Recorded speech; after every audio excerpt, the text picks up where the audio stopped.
చెవిటి మూగవారిని స్వస్థపరచిన పాదముల్ చెవిటి మూగవారిని స్వస్థపరచిన పాదముల్ వారి లోపముల్ వీర్చుటకును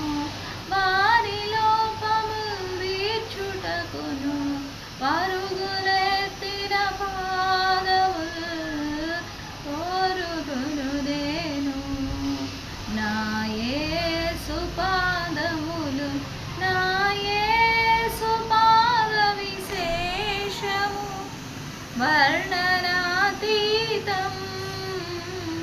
కోరుదును నేను నా యేసు పాదములు.